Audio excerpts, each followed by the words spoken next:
Good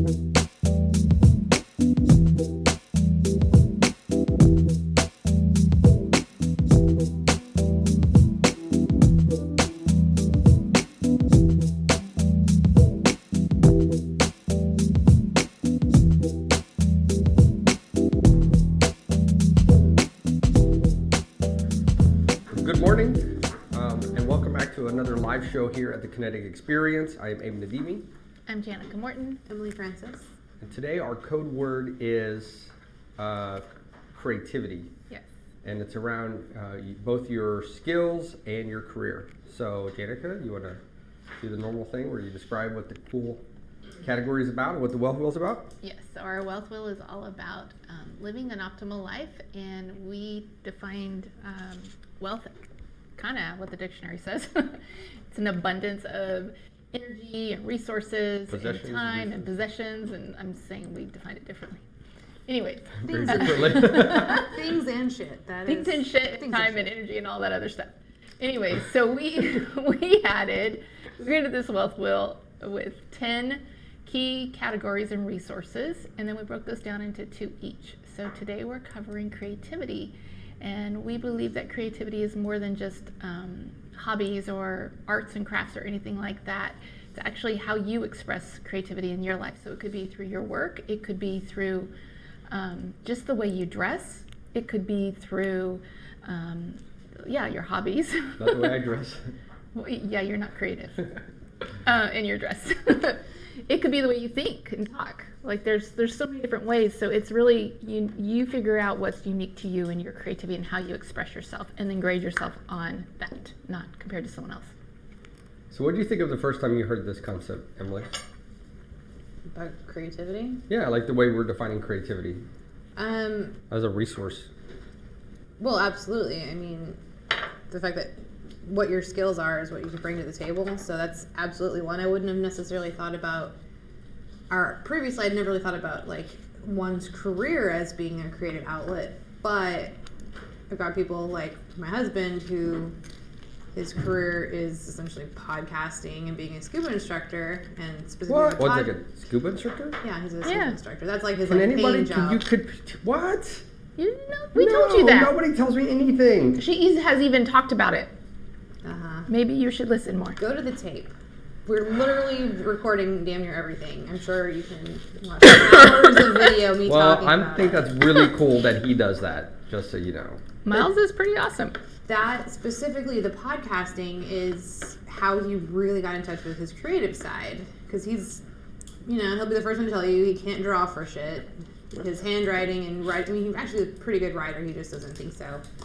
But he's taken on classes doing improv and skit writing and all these other things that he's taken on as hobbies that are developing his skills, which then funnel into his creativity. And I just think that's like really cool in that he always wanted to be creative, but he was not creative in the traditional sense of drawing and painting and singing and music and things that people may immediately think of when they think of being creative. Right. Which is almost like creative arts. Instead of creative business or creative, totally. I mean, anything you're taking something from an idea and turning it into something tangible that someone else can also experience with you, that's creative. I think so. Well, I never thought of, first of all, I want to say, speaking of creative, this is really fun, and we didn't get to do this yesterday, and I really missed it, so. Oh, the live? Yeah, I love it. Super awesome. And I'm, pretty excited to be back doing this. But I had heard, somebody described me as creative. I was like, hell no, I cannot do a stick figure. It was the same kind of concept, because mentally I had this perception that creativity only had to do with the creative arts and not other things. And entrepreneurship is all about being creative. In a lot of ways, absolutely. From, for example, this whole the way we've configured the room and the way we've decided to experiment, do a live stream is something that's unique and different, and had a lot of creativity built into it from the whole team. Right. Even the proposal that we presented on Monday, we presented a business proposal that was completely. It had a good twist to how the structure of the deal would happen and what the outcomes would be for the client. And I could tell that they were really stunned by I guess the uniqueness of it, the creativity, The thinking outside the box. the thinking outside the box. There you go. That's a beautiful way of saying it. And they got really, really interested. And so obviously we look to close that deal soon. And it wasn't your typical deal, which is we'll go in and tell you every detail about every training, which is the how, right? A lot of how we're going to do it, how we're going to do it, how we're going to do it. And instead we spoke about the results, and then we spoke about the impact that they could have to the lives of their customers. And we got really creative because we used minions. Yes, the actual proposal had minions Lots of them. on all the slides. So see that as an example. So I have worked with a lot of marketing agencies. That was and- all you, by the way. I know. And web agencies who would never, ever, ever consider giving a proposal for a $500,000 contract with minions or any sort of characters. But I think so many people and corporations believe that everything has to be so structured and professional, and they take that creativity out of it, or they take humor out of it, or they take because they think that that is not part of being professional. And I just completely disagree. Creativity. I just don't like minions. Whatever, they're so funny. Ugh. They're adorable. Ugh. They're so awful. I can't even think of a good analogy for how objectionable I find them. My brain just shuts down. My creativity shuts down. Wow. I turn into basically Abe, so it's. Wow. Well, they loved them and they laughed, and Yeah, they thought it was hilarious. we presented the retreat, and the retreat had I a love sign that Fucking says minion themed. I swear to God, you're. yeah, on it was your a own. tall it was whatever the taller of the minion is. And he has a sign, and the sign says "I'm with stupid," and it has 2 arrows, one to each of the other brothers, and it was perfect because there were 3 people that we were presenting to, so it was exactly it was perfect. Anyways, it was really funny. And I had this like ongoing thing that I said that this particular one looks like one of the brothers, and you Well, know. you have like 2 bald ones, so I guess it kind of works out. Yeah, I kind of didn't do it right because the one I was pointing to was just a short, fat one, and that one was bald. But the other one that's short was Stocky with hair. is the word you're looking for. Stocky. Well, I don't know. I haven't been anything but ripped 6-pack style for years, so I don't know what you're talking about. I don't know what those other people refer to themselves as. What was your Speaking of title about creativity- delusion? Which one? The thing that you said about delusion, like what do you do for people who are I delusional? turn your delusions into reality. I mean, I could probably draw. I'm somewhat artistically inclined. I could probably draw a 6-pack. A beer. No, of abs. I mean, I've got, my, whatever you call it, makeup kit. Or Sharpie. I mean, just They don't have to look terrible. I mean, you can't really shade and blend with a Sharpie. that's true. I mean, a contour kit, that's what I was looking for. I mean, if I can make cheekbones on this face, I can make abs on this. I need cheekbones. Teach me. You need cheekbones? What are you talking about? Cause I've got like Cabbage Patch Kid, fat cheeks. I'm That's still that's what it makes- right there. living in the happy reality that fat keeps the wrinkles out. It does. It is proven that people with fat round faces look younger Is that stockiness? for Is much keeping- much No, longer. that's straight up literally fat in my face. Yeah. Because what happens as you get older is your face starts falling, which is mine is doing, see, falling. And you lose the collagen and the fat in it. And so your eyes get deeper in, your cheeks, everything falls. But Guys, if you start guys, out with a skinny face, ladies, where you at? Creativity. creativity. If you start out with a skinny face, and then as you get older, you look like way older, way quicker. So I'm Just very 'cause it's- thankful for my fat face. Just And because Emily's it's a tangent you find boring doesn't mean Yes. other people won't. going to teach me how to create cheekbones. So Actually, someone else can. Cause Yeah, YouTube I know, she's good at it. tutorials. To Okay. be fair, the first few did look like I was doing zombie makeup on myself, so it was a bit of a fail. yeah, I don't want to look like a zombie. But I'm also much better and enjoy doing Halloween makeup more than like day to day, so that could have had something to do with it. That's incredible. So,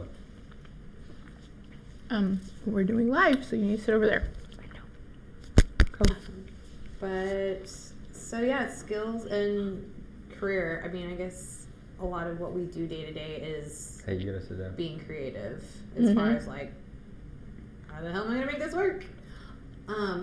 And I guess I could also say creativity, maybe we use it as instead of creative resourcefulness. That's another way of phrasing that term that people may be able to relate to in a like, oh, I'm not creative, but I am very resourceful. And that's those two things I see as very intertwined. Mm-hmm.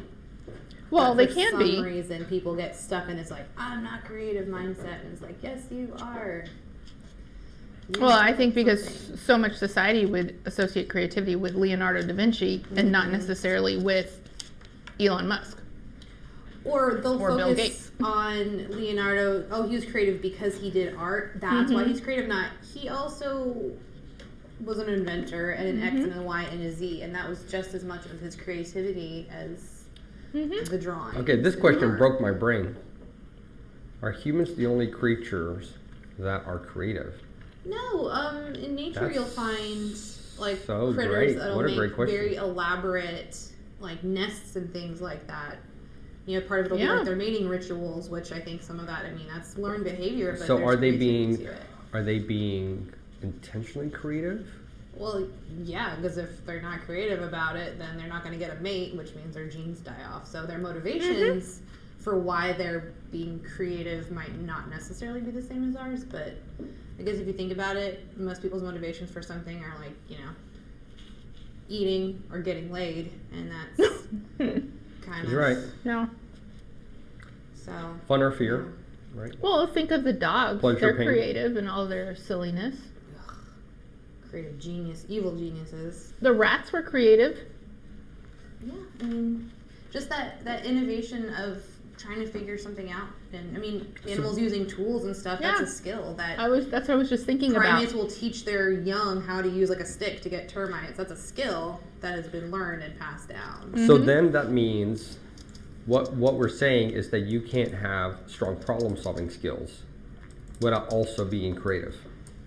Because somebody would say that's a problem solving. That's a Yeah. problem solving event. They need termite. They can't get there. Okay, they go and breed in the stick, so they're good at problem solving. But what we're saying is that there's that coupling between creativity and your ability to solve problems, and I think that is really true. Yeah, and I mean, I guess thinking about just the same part of your brain, I mean, purely conjecture, no basis whatsoever, but the part of your brain that you're accessing to turn a blank piece of paper into anything else other than a blank piece of paper, be it with words or paint or whatever, is probably more closely linked to the part of your brain that you're like, okay, I'm looking at this ant hill, I want the ants. How do I get the ants out? Oh, look, this hole in an anthill shaped stick I found. Yeah, which is Boom.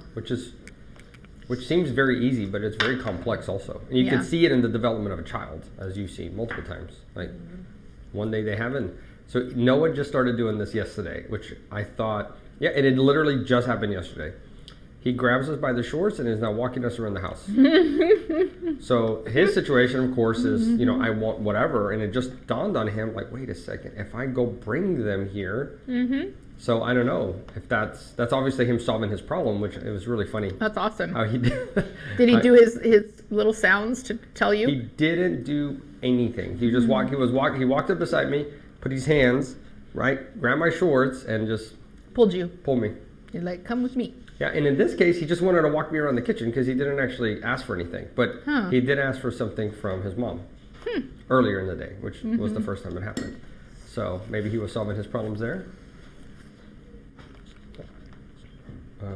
Okay, so I love it. And for us, it's around, and really where this comes into play, of course, for the entrepreneurs, is supporting. I think it's I think it's empowering when an entrepreneur realizes that they are creative when it's just because they've been comparing it to a model that doesn't resonate with them. So, for example, on the wealth wheel for our client that was in the Cayman, that's right. She had this really brilliant solution, but she graded herself super low on creativity because she was like, "Well, I can't draw." Like, yeah, but do you realize like what you've created in your organization to help families that have gone through a failed pregnancy, and how that's going to then translate into the money for the trauma center for the the Right. level 3 NICU. Do you want to hear something awesome? She just emailed us. She did Mm-hmm. today. Yes, she Right said now? it to me. Oh. She says, "Hi, beautiful lady. Hope you and Abe are doing well. I so loved connecting with you both while in Dallas. And that session was so intense. So much so that I'm thinking to come back in just to be in person with you guys." What? Mm-hmm. Tell her you need to buy 2 tickets and send us over there. Well, I responded. I'm I just said, "I joking. really think we need to be in Cayman. It would be more intense." Yeah, that's right. And I mean, y'all clearly can't be left alone to like figure stuff out. So obviously, I need to go. So Emily needs to go You too. need a parent You there. need a chaperone. And then we need someone with a phone or a camera. Mm-hmm. Someone that has the ability to run microphones. Apparently, Robert's not listening and he doesn't care. I'm listening. Jose? Jose's He's not already listening. booking tickets. Jesus. I'm on my way to Cayman. Well, I think speaking of that, it's really interesting how when we say, "Hey, we're gonna go down to Ross Tower," they're like, "Yeah, good luck with y'all. See you later." Mhm. We're gonna Cayman Islands. Like, you guys can't go alone. We need to I be there know. with you. Who's gonna You get might your die. lunch? Listen, Who's I gonna can take me? basically see you from here, so I knew you were okay. I'm not one of those helicopter parents. Except when it's on the beach. Yeah, but that requires you going on an airplane, so that's different. That means you're out of my sphere of protection. It's so funny. Plus, I got a lot done yesterday, so now basically I can coast for the rest of the week. Apparently, we need to give her more work. No, Yeah. I'm just kidding. While trying to figure out the workflow, I ended up having to go 2 steps back, and I'm like, oh god, can of worms. Can I just go back and to where I was in, 3 hours ago before I knew I needed to like remap all these things. Well, that's true. It's creative. Well, that has actually been something that we've had a challenge with, is in that sense of creativity, right? It's going into these projects and realizing something and then realizing something else and going down that rabbit hole, which is actually kind of leads us to what happened yesterday. Mm-hmm. You want to tell that story?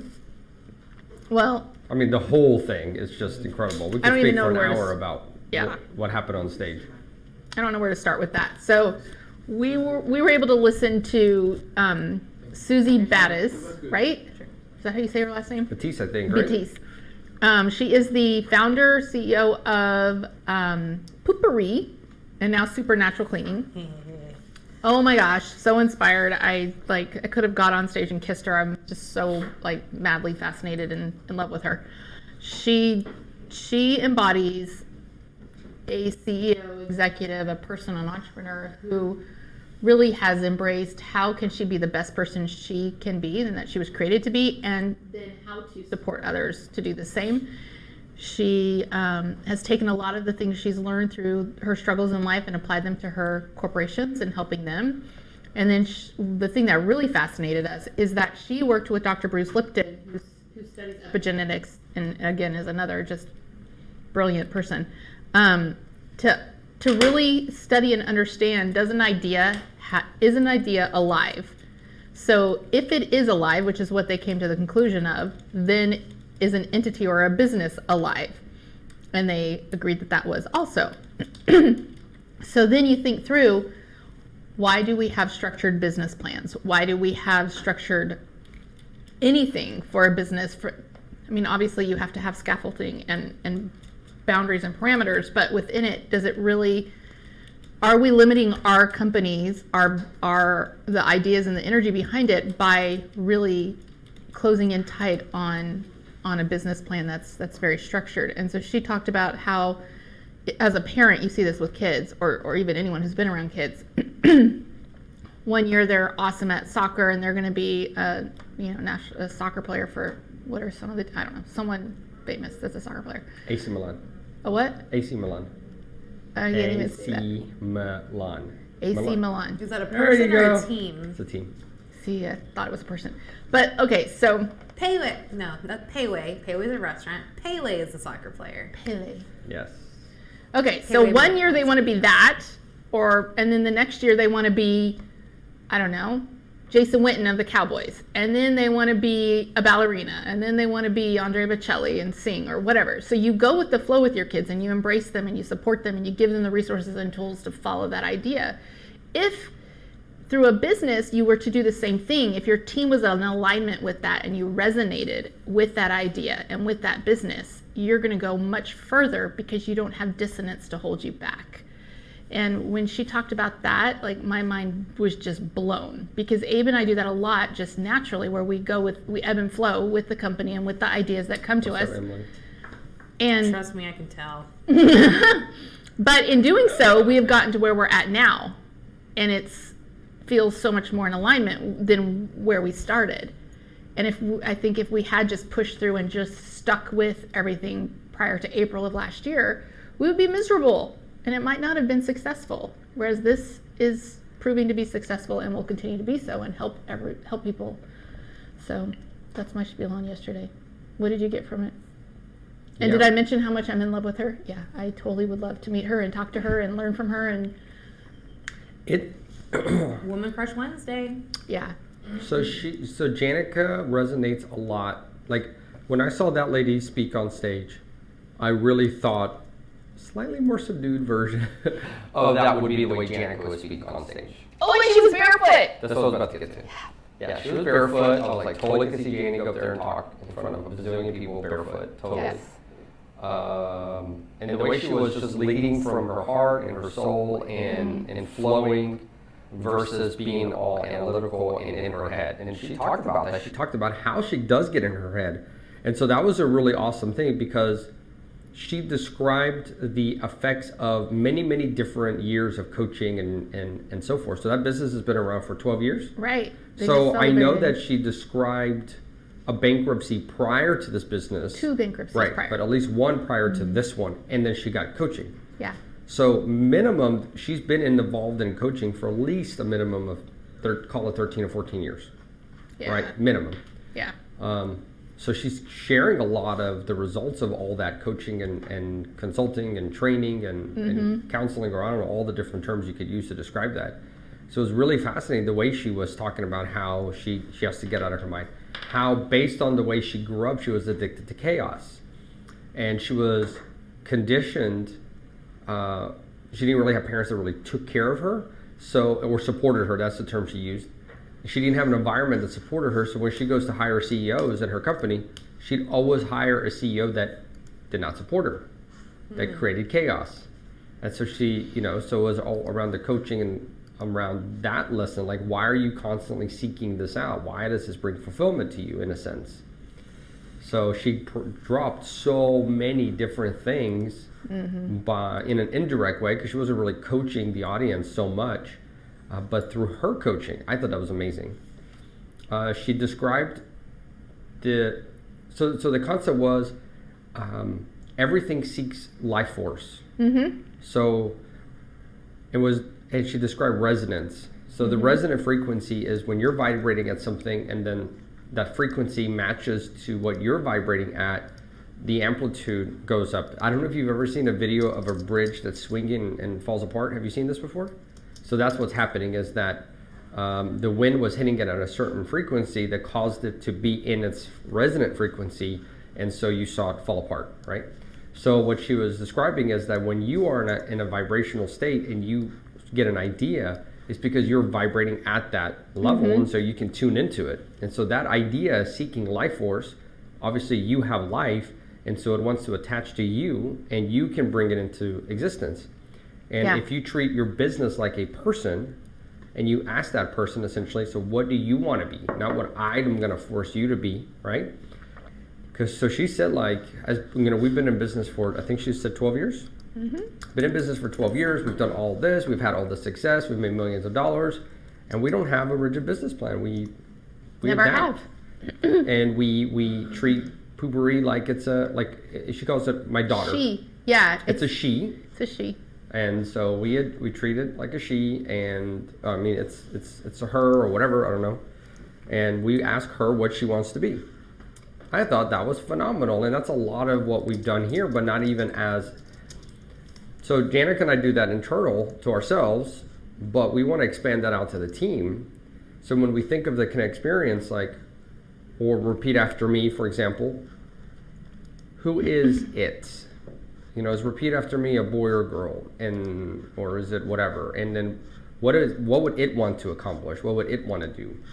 And allow it to also use us to bring itself into existence. And that's how she described it.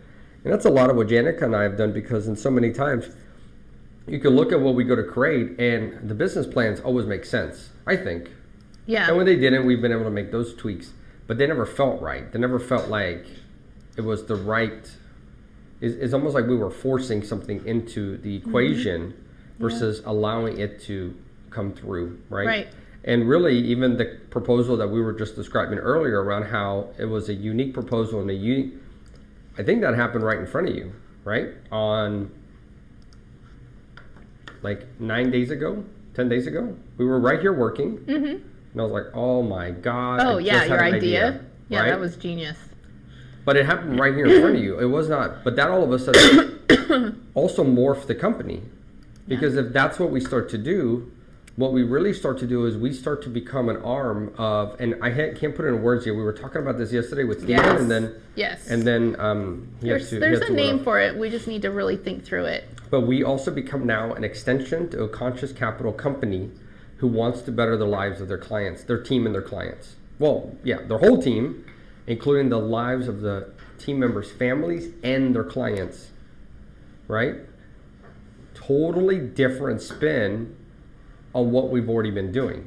It's the same stuff, but it's a totally, now we have a different target market in a sense. So, well, we have almost like a two-sided market, and we've always said we'd have a two-sided market, right? But we have the market of the clients in a sense, because we had to bring them into the fold. Yeah. But we have tinkering. the people who pay the bill, they're the customer, and those people have certain needs and wants. Adjusting our platform to fit or to be used by different customers than we originally intended. Well, I think that's part of it, but what we really learned is that there is no one that we cannot, let me rephrase that. We can reach to anyone. We can reach anyone, and it's really us partnering with other companies to support their customers and their clients in any capacity. And so in understanding that and listening yesterday to everything we learned there, it was just so much clearer for me too. And it made me want to help you get on the stage faster. Well, I will when the time is right. Well, I'm not pushing that. It's not right yet. we don't know when it's right or not. I know it's not right yet. Well, I will can't know. force something that's not right. Right. Literally, I could not. Well, I you am, can. No, can you force cannot. something into a round hole that You doesn't can. fit. You cannot. But You it'll literally work. cannot, because then it would not supposed to happen. It's not. You can't violate that. Oh my What I'm gosh, saying. she has a swing in her living room. She's like my spirit animal. I know. I don't Amazing. even understand. Do you know how many more broken bones you'd have had at your house if you had a swing inside? I don't know, like seriously, there are very few people in this world. I'm going to say even less than maybe 3, and I'm stretching on that I would look to as be like, ooh, I could work with that person in the sense of she could teach me something. I could learn from her. She would get me, and it would not be years of me trying to explain or her trying to understand who I am as a person. Yeah, it's really awesome.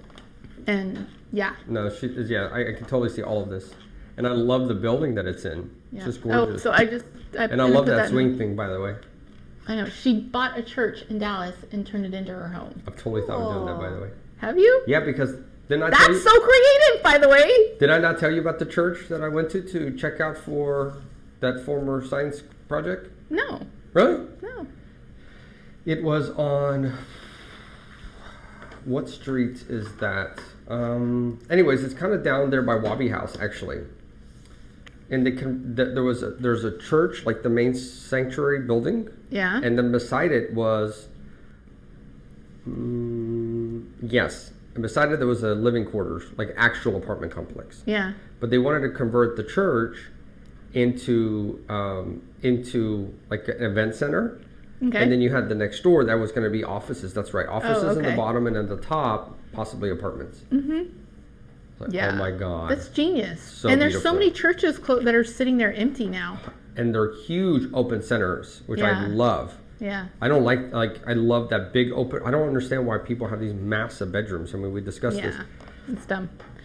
Taking a house and increasing it by 800 square feet, and you think like, oh well, how many different rooms that you buy? Sometimes less rooms, Yeah. but the rooms are huge, and it's like everybody wants their own little thing. Versus like, well, that's cool for sleep and clothes and whatever, but all the fun is done in the main Family area. area. Like this. Yeah, it's Totally beautiful. love That's so creative. It fits perfectly with our day. I'm super creative, It is. super outside the box thinking. Sometimes a little crazy.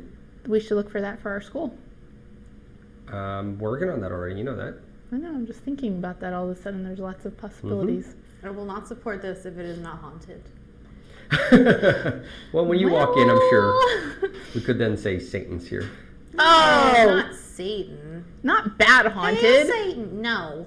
I mean just like fun ghosts. Happy ghosts, like Harry Casper. Potter. No, Casper. Oh, got it. That kind of haunted. Yeah, nearly had this Nick. Well, I'm sure haunting the ghost will show up just when we walk in. No problems. I'm not even going to comment on this. But anyways, I'm not afraid of no ghosts. yes. So going back to can I force it? There's no way to force it. No, I know. You could just put out there, hey, I want to You speak, can have fun trying. and other people say yes or no. And if they say yes, and it's the core values in line, then that's the opportunity. So I think it goes back to when you resonate with an idea, your energy combines and you go much faster and it's more successful. I do resonate with the idea of speaking on stage and taking on that role and all of that, but I also have a lot of resistance and dissonance with it. So I'm not there yet. And it's not that I don't want to do it, because I do, and I see the benefit, and I see even in doing my human design and Gene Keys, that is part of my purpose. There's something more I have to learn before I'm there. So if they called you tomorrow and said, hey, we'd love you to speak and somewhere, and you'd say no? Because I don't know. Again, that's not how I make decisions. I feel the energy in the conversation. I feel like I know on the spot. So in that scenario, I don't know. you'll say, well, I don't know because I'm not in the scenario. But me describing the possibility, you decided to make a yes or no. All questions are yes or no for me. You know that. I was like, yeah, I would love to get you on the stage. Well, I'm not ready yet. It's not yet. So I give you an example. And instead of just saying no, you said, well, I got to feel. So That's part of it. all your That's answers what are I'm going to saying. always be like that. It's really, and that's fine. I'm just saying, like, you were really dead set about how you didn't know. You wouldn't do it. I don't think I'm ready. I don't think that it's the time. But like I said, you're there's willing to entertain the I question. have resonance with it. I also have dissonance with it. So I'm not sure. Maybe that dissonance would disappear if the right conversation was happening. Exactly. I don't know, but That's I know why that there's said something I have to nothing can learn. be forced. Right. Because when the Especially opportunity with me. well, with anybody. No, Yeah. anything. That's the lesson here. Yeah. He said it can never be forced because whatever you decide you're going to do or not do, you decided you're going to do it or not do it anyways. Right. I still maintain it's really easy to convince someone that they should do something, which is forcing the issue, because you're not hearing or Right. experiencing the reality of what the situation is. It's being really excited about something and other people are like, yeah, this seems like a good Did you ever do idea, did but you ever not do having sports? that- yeah. What with sports did you tennis. do? I mean, single and doubles, but mostly. I mean, I'm just not. Competitively? Not really. Because I've done some amazing shit in my life because I had a coach that was behind me that really said, you can do this. No, I can't. No, I can't. No, I can't. Yes, you can. Now. Right? And so did he force me on that wrestling mat? No. Impossible. Never. Well, but so did more he so helping push someone me? overcome stage fright as opposed to what? I mean, I think it's just a generic thing. It's just a generic question. Like you have an immediate response to anything that seems forced on somebody else. yeah, it's just because I do a lot of work in outside of here, I guess, with groups of people who tend to be forced into a lot of things that are not good for them. And sometimes it's, oh, I'm here to help you, and you're forcing stuff onto people. Even if it's a charity type scenario, you can give people stuff, or you can give people an opportunity to just drag themselves out of a situation. So Yeah. forceful helping is still forceful.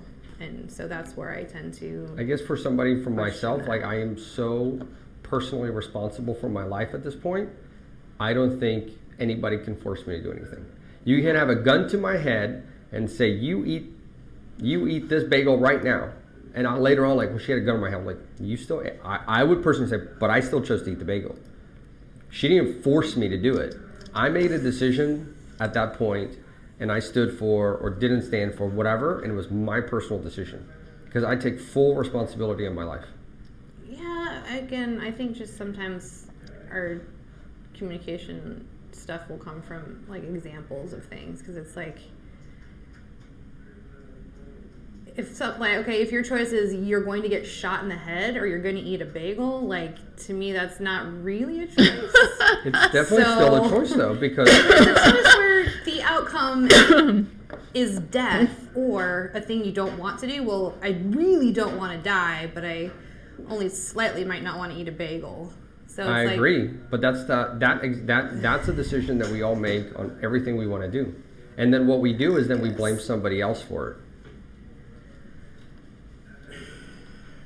I don't know. I guess just I someone mean, it giving literally you matches choices to- for something, and but making sure that the choices they give you, they know that they're deliberately choosing an option that is unpalatable or Yeah, but I'm going objectionable. with everything that I know about. Well, it's like I'll either shoot you or I'll Self-responsibility. rape you. I'm like, well, I really don't want to get shot, but I also don't want to be raped. But I guess it's the lesser of two evils. So Yeah. I'll be raped. So it was my choice. to So be there's a raped. concept, and I don't know if it's in Buddhism or whatever, but everybody chooses their death. Everybody chooses when they die, because at any moment, you know, I could take a knife and stab myself at any moment. But if I'm not doing that. I'm not choosing my death.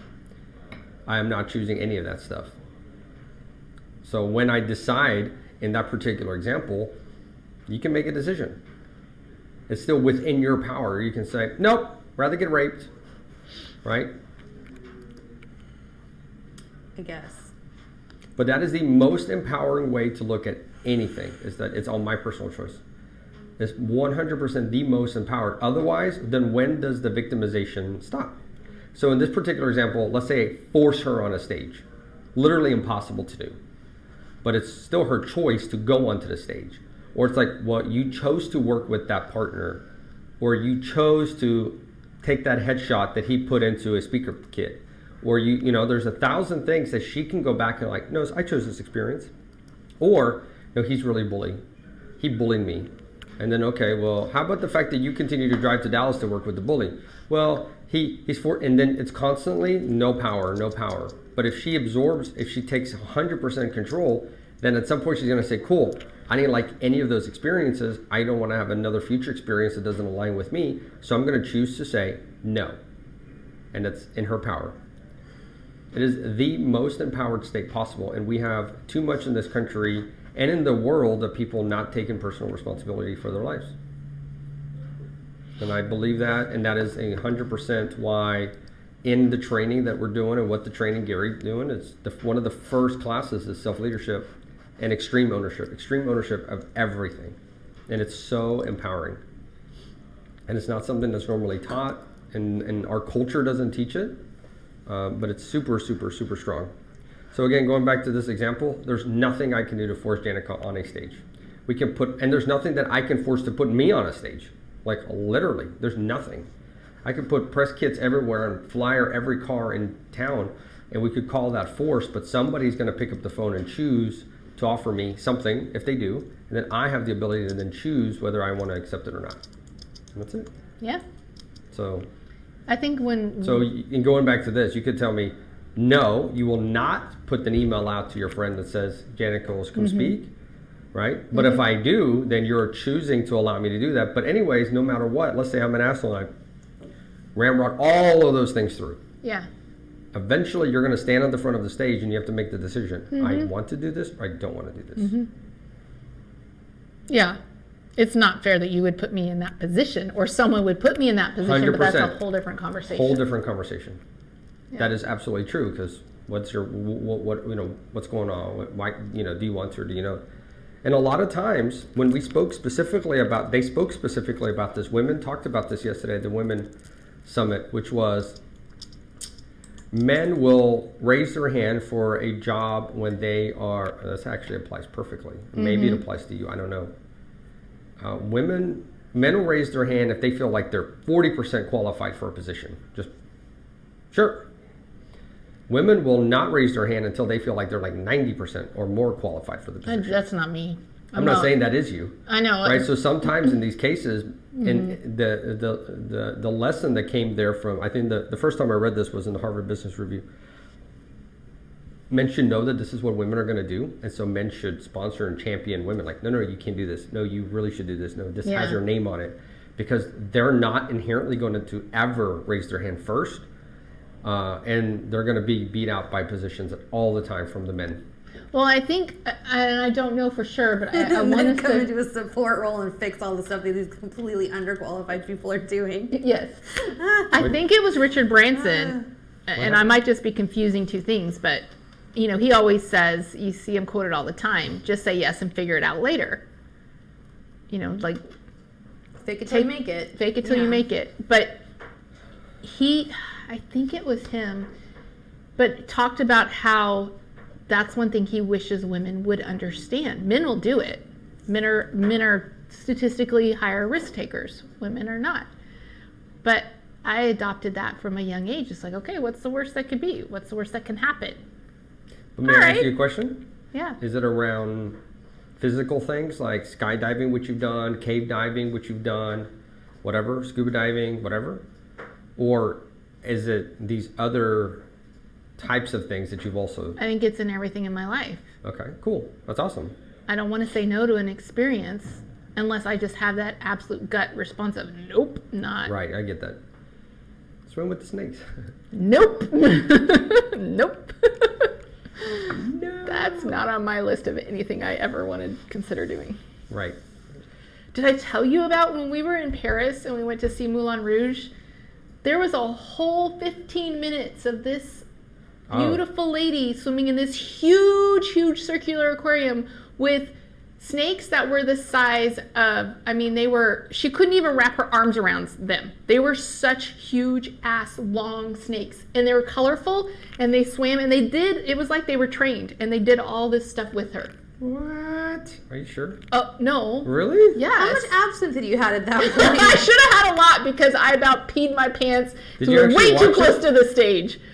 I spent a lot of Yeah. time like this. I thought you would.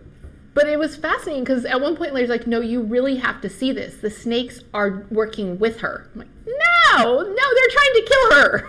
But no. So I watched at one point and sure enough, like, who would do that?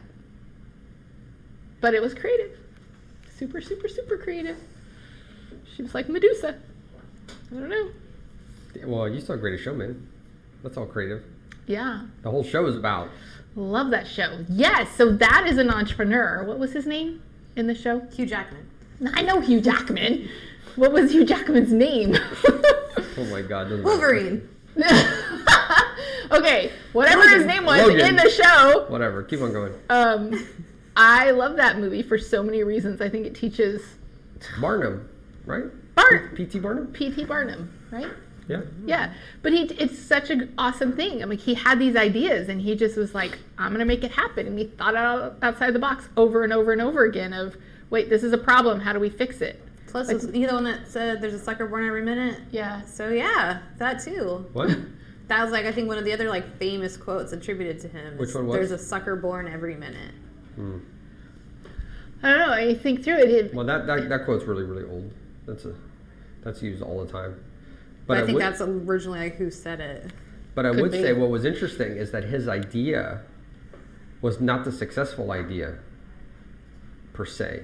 It was it's the embodiment and the soul that his daughter brought in. Remember saying everything in there is dead. Oh yes. So his idea was, I want to create a place where people would come see exotic, The oddities. the oddities, right? Yes. So that was the idea. His embodiment of the idea was him forcing his life, I think, his I don't even know what it's called, his perception of what that actually comes out as, maybe. I don't even know how to say that. But his daughter brought out this other part, right? Which was like, Everyone's dead. Everything Yeah, is who dead in wants there. to see anything dead? So it's like, oh, what about the oddities that are alive? I loved that. And that changed everything. And then Yeah. you have what at least in the movie shows. What So I don't happened. know if that tracks real life at all, or. But whether it does or Doesn't not, matter. it's such an awesome Yeah, it lesson doesn't for people matter. to use. And also, when the place burns down, no one at that point was doing a traveling circus or would even consider that as an option. But to be that creative as a problem solver, I mean, I think that's what a lot of us could aspire to, and I think we can. I think most people are creative; they just limit themselves in. I think it's mostly fear. logic. I think it's Yeah. mostly fear. A lot of Because it's fear. what was the first question that we were asked when we presented our pitch? Do you remember? When we got to the like, boom, here it is. This is what the proposal is. This is what the plan would be. Do you remember one of the first questions we were asked? Well, who else is doing this? Oh yes, can we do it? Can we do Not can it? we do it? Who else is doing this? What other company on earth is Yes. doing what you're proposing we do? Yes, but that wasn't fear. That was I want to be known for this. It could be, but it sure makes it a lot easier when you're like, but they do it, so I can do it too, Yeah. right? And when you're being creative and you're being innovative, you do have to be able to step out and say, nobody else is doing this in this style. That doesn't mean we shouldn't. Right. Well, the lady from yesterday's this poopery thing. Yeah. Who would have? I mean, really, I thought this is crazy when I heard this. Like, what? You know what this is? I remember, I mean, this would have been probably 10 years ago when a friend of mine, like her mother-in-law, got her like a thing of poopery. And I think back then it was like only something you'd get through like little like networky party things. I don't remember. Yeah, it was But- hard to find then. We just all remember like laughing ourselves hysterical on the thought of having like some fancy little poop spray. Mm-hmm. And like, it was just silly. I mean, to be honest, I mean, it's a great product and it does a great job. But now, unfortunately, I just associate the smell of poop and poopery. So now I can't smell poopery without smelling shit everywhere. So Oh, it's, that's horrible. I'm really, I've got a lot of scent-based memory thing. So now it's kind of, Ugh. but it's a great product and just Yeah. it is such a. I mean, it's not like this was some sort of completely. No one's ever thought of needing an Right. attractive smell to cover up a bathroom odor before, but she marketed it so well and just like it's cute The to talk marketing. about poopery, but like the cute little sayings on the bottles and the names and just the way the bottles are put Yep. together, it's fairly discreet but also tasteful looking, and like there's a lot of thought that went It's into it hilarious. for bathroom poop spray. Yes. So we walk into the bathroom yesterday at Dallas Startup Week, and on the stalls, and I have pictures of it, but on the stalls, it's like, do epic shit. And it's got the picture of poopery. I'm like, oh my God, I love this. And then you open it and you sit down and there's more, like how to poop. And it's like, these are the steps. did you Number see- one, spray. Number two, poop. Did you I see, like, was have you seen the dying. stuff for like the squatty potties and stuff? Like that's Yes! another one where it's like Oh little my God! unicorn poops and things. Squatty It's just like, potty stop killed it. me. I laughed and laughed and Speaking laughed. Speaking of, I just sent this to my dad yesterday because I saw this on Instagram, and so I sent it to my dad. And the company is Hello Tushy. Hello, And- Tushy. Yes, and so it's about a bidet essentially, Oh, okay. right? And so I sent him one of the images. I don't know if you can see that. It's a little, yeah, okay. So you can see it's like it says 15 million trees are chopped down to wipe our butts every year. Oh, I've seen this. Yes, sorry. Stop wiping, start washing. So here's the interesting Mm-hmm. thing. This actually goes to the power of marketing. So unicorn pooping, rainbow colored ice cream cones. Right. That's squatty potty. I loved it. And then this thing, poopery, which is right. And then this Hello Tushy thing, which is this bidet thing. So bidets have been around forever, Right. right? This is the primary method of cleaning yourself in the Middle East.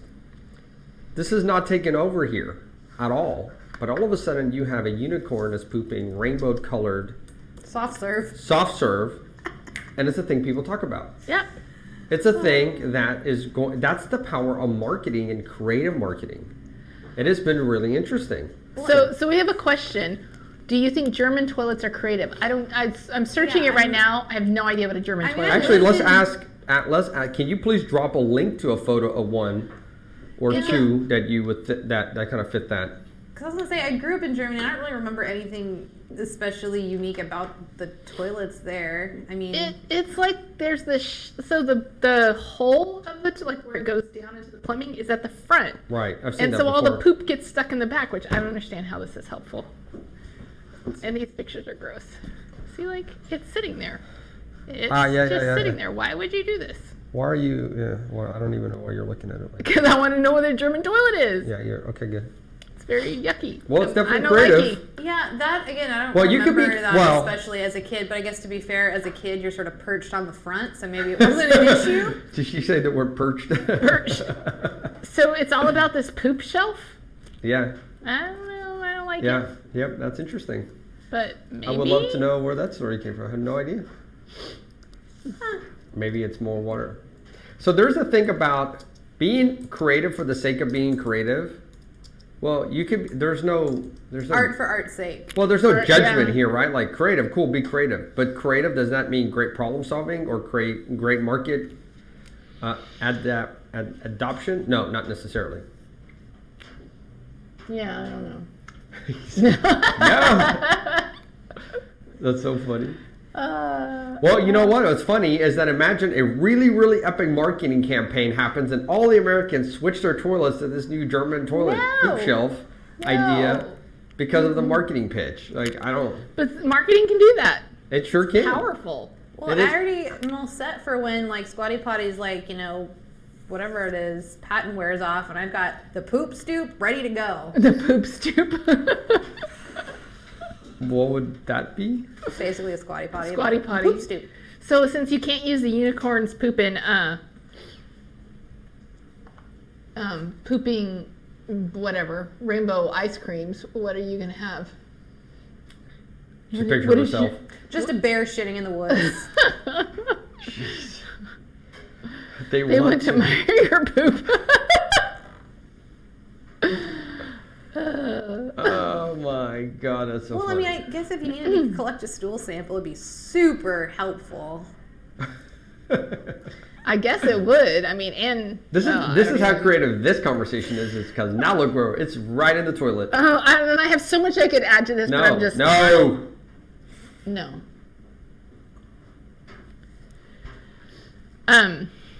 Really, I have funny things I could add, but they're probably really, really, really Everybody inappropriate. poops. That's so funny. Anyways, I loved it. Yesterday was amazing. She's so awesome. You're amazing. You're awesome. You have an amazing story and a big heart and an awesome soul and an amazing ability to lead your life from your heart and your soul. And whenever you feel you are ready to choose the options that show up in your life, I can't wait. Thank you. And we can hide in here and never talk to anybody, and maybe an opportunity will show up, or No, we're not hiding. we can be out and Yeah. be open to receive. Yes. We can be open to receive. I am open to receive. I like that last option. We all are out there, open to receive, and I'm How in does here she doing not work. like us? I love you. It's Do you just know how not much here. shit I got done, and not like the poop kind, but like work? So That's much work. awesome. So many things I got done. We will be out. We got it. But I mean, I miss you when you're not here. But I feel like the perfect thing would just be to like plant you in with those poor schleps over there. Poor. Poor schleps. Because we'll be there. Yeah. But then like I can like, oh, there you are. Okay. You're fine. You're still alive. I did my nannying It's job. like a prison visit. Just like you in there? Okay. Okay. That's so funny. Oh my gosh. Well, there was a comment earlier that there are many jobs that need creativity. And of course, that's for sure, right? So architects and UI, UX designers, the point is that there's a lot of people that know they have to be creative. They would surely say, yeah, I'm an architect, I got to be creative. And what I guess our whole point is that creativity shows up in so many different ways. I'm just taking a wild guess. Maybe there's even application of this all the way to the people that take out trash, and they have their own way of getting things done and making things happen. Yep. Or, I know. You see those really cool videos where people are like, this person's a freaking genius at you know, a menial task, but I mean, where they're like cutting their like pineapple and like, and they're done. It's Okay. Like, how Yes. did you figure out that you could do things this Okay, way? let's be real. Salt Bay, What? the dude with the little Yeah, salts. Salt Bay. Who? What? Whoa, hold on. Where the fuck have you been? There's a Turkish dude that came out of nowhere. It just went straight up viral. He went Well, I straight don't to. watch anything. I think It's there's all even- over everything. Apparently not, because I haven't seen it. It's over. Or maybe you just didn't realize that's what something. Because I mean, you've Okay, so what do I need to look up? Because Salt, B-A-E. Salt, B-A-E. Space, Oh, yeah. oops. Salt, B-A-E. But yeah, basically that. Like, just. Yeah, never, Click ever, on this. ever have seen this. I mean, I think there's even like Twitch. Watch. This memes. dude. Yeah, never seen it. Hey, That's okay. Watch. Just watch for a second. Scarlett, you have to go downstairs and meet her. Give me my phone. Okay. Fast forward a little bit. Here. Keep on going. Keep on going. Aha, here we go. Probably. No, keep on going.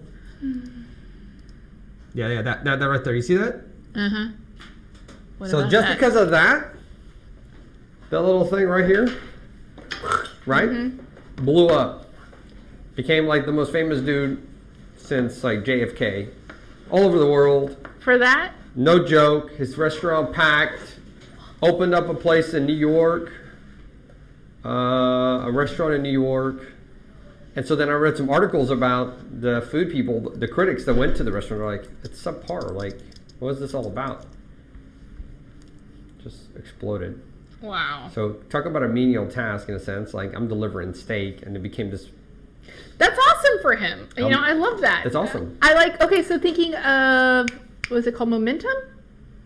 What's the restaurant in downtown Dallas where he got creative and hired juvenile delinquents and ex-felons and is, in a sense, role modeling to them and Yeah, it rehabilitating, teaches them how to helping run a 5-star restaurant, I think it is, yeah, right? Or it is something like that. five-star restaurant. Right, yeah. I love that. Super amazing. Yeah. I love that too. So there's this, I mean, anyways, you just tying it up to that point, this unique way of tossing salt made this guy millions of dollars, I'm sure, and made him super famous. All these famous people wanted to go get pictures with him and go and eat at his restaurant. And literally it's for this Crazy. salt motion and the fact that he wears these glasses around everywhere. Crazy. Well, that makes me think of there's 2 restaurants I will go to someday. One of them, everything's avocados. Like, hello, that's going to be heaven. What do you mean? Everything? Everything in it is avocados. They have Everything. burgers that look like burgers, but they're avocados. Everything is avocados. Okay, so the bread is not made from avocado. No, it's 2 slices of avocado that you've not seen it. Okay. Okay, we're good. so Keep on anyways, going. then the other Mostly one avocado. Keep on is going. like, it has a ranch bar. So it's like a floor to ceiling, rows and rows of all these different flavored homemade ranches. Ah, So, yes. 2 things on my bucket list. and there's a whole line of Texans outside of that one. I think they're both in New York, actually. What? Okay. Yeah, because ranch is a big dressing that we love in Texas. So, yeah, that's interesting. And I love I love the restaurants that have this uniqueness to them and this creative aspect. And it doesn't matter what it is, whether, well, you know Voodoo Donuts. If you haven't checked them out, I haven't had one. You never had one? And you don't have to have one. Just checking out the location. Yeah. Right? No, I've been Instead in of- the store. Oh, you have? Yeah. Okay. Yeah. Have you? I don't think so. You know what I'm talking about, though? Okay. They're super fancy, Super crazy. fancy, decorative donuts. I mean, Yeah. right? And you pay like $20 for one donut or Yeah. some insane amount. No, not $20. But it's an amazing way to take an item that probably cost you, let's call it, I don't know, 20 cents, and you normally would sell it for $1. Now it costs you 75, and you sell it for $4. Wow. And it required your desire and their desire to express themselves and be different, and it's harder to do. Yeah. Instead of just making the 5 different donuts that everybody knows, these guys have to stock Oreos and caramel and all this unique stuff in their Bacon location. and fresh berries and da-da-da-da-da-da-da-da-da-da. All this crazy stuff to make these super creative donuts, and people flock to this location. Right? I think that's really amazing, and I love that. I love that about business. So it doesn't really matter what the business is. When the business is creative, I love to work with them. Very opposed to that. We had an Uber driver in Vegas, and he was driving us to our restaurant back last year. I don't know, what was that, like April? It was about this time, right? Oh, April? yeah. Something like this time. And anyway, so when we get there, as he's driving us, he's talking about how he wants to have his own business, and his business, he wants to sell, what was it, it was a typical coffee shop and donut shop on one side. Yeah. And right beside it, he wanted to do, I think, hot dogs or something. It was something very, very, very basic. But it Yes. was like basic. You can buy the hot dogs and the buns from Costco. You can get the coffee. It was just as basic as possible. There was no creativity. He had just figured out that you have to serve this much money at certain times of the day, and you have the school nearby, and so you'll make this much money. Yeah. That was it. Well, like the little food trucks and stuff, it'll be outside of like Home Depot and Lowe's. Like, boom, like straight up, it is a freaking hut with a window that opens, and they have 3 things on the menu, and yet they're doing business because. Then it's great. I mean, that's good for them. I'm not interested. And I don't have any desire to work with them because everything is just so boring. They don't want to, or they don't, whatever, right? They don't venture outside of their comfort zone, and that's okay. Well, and even that, I don't see it as like not venturing out of comfort zone. It's like there's almost a creativity in the simplicity of. I mean, that's minimalism is an entire genre of art for that very specific reason. Is stuff has gone so far to your 12-layer donut that I just want a fucking chocolate donut. I don't want it to sing to me or like have an opinion. Do you not I though? want it to sing to me. I just want it to be a donut. That's all I want. So I know. let's end this really fast with a quick conversation around the beauty of launching your business because you're creative. You bring in this imagination and some creativity, and you figure out how to take your idea to market without the complexity you initially thought. So you made me think about it as you described P.T. Barnum in the movie anyways, right? Where he says the building had burned down in Greatest Showman. The building had burned down, and the concept was, we don't need to rebuild this thing. We can use a tent. Right. So there's usually always that aspect to whatever business, whatever business that you're wanting to get started. You can then turn around and say, okay, that's what I need to do it in this version, but what other versions of this business can I bring to market? And I think that's super powerful. And if you need help, I would definitely recommend a book called Running Lean by Ash Marai. It's built on the concept of the lean startup, and it's so incredible to help you figure out how to take your idea to market right now versus super far out in the future. And if you have no experience in that space, then I would suggest doing an apprenticeship or something so you can get a real good understanding of what that space needs or what it feels like to work in that area. So it's like if I come up with this idea for a new heart stent, doesn't mean I can't do it, but I don't have really any experience in it. So by the time I go to figure it out, I will spend lots of time and money versus working with a cardiologist now and to really understand what's going on in that space. And I would suggest that. So the question here before we sign off, what inspired you about Da Vinci. I just always look at Leonardo da Vinci as an individual that has touched so many different things, and being a polymath, or what they call Renaissance man, I always thought that was such an interesting thing because personally I never feel like I'm an expert in any one particular area, nor do I love diving into one specific area and not researching others. And I feel like that's very much that kind of trait. And so I went to a business retreat or business event with Janica and Amy, actually, and Miss Amy Clark. And specifically, the coaches were targeting me to discuss what is my niche. And I didn't have a niche because in this business consulting space, even like we don't only work on marketing. We don't only work on strategy. There's a bunch of different areas that we can work with. And we know enough to get to the point where we can interface between the client and a professional that actually does hyper niche. Like I know an attorney that only specializes in credit card processing, legal issues. So anyways, when we got back to the office, I was just sharing with the team how I was really forced to niche and I didn't want to niche. And I said, what if I was becoming like Da Vinci? Or what if I was Leonardo da Vinci in 2018?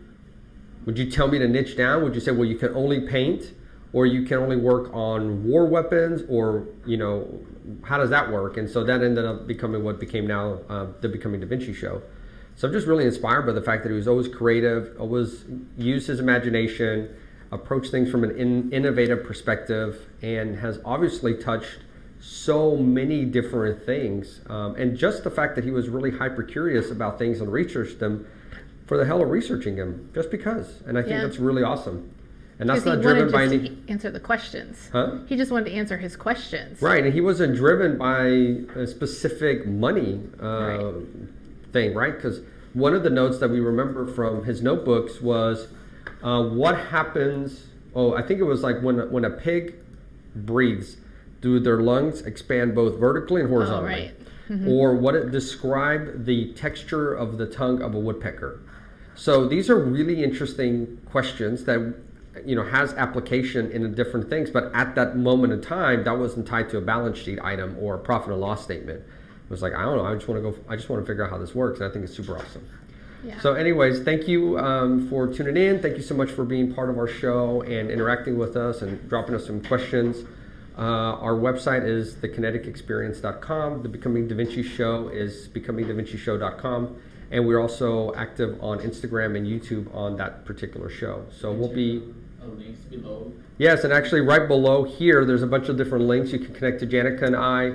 If you click on our bio, that'll take you directly to our website page that has information about us. And we also have, I think, our LinkedIn and everything else Yep. there too. So anybody who wants to connect with us, please do.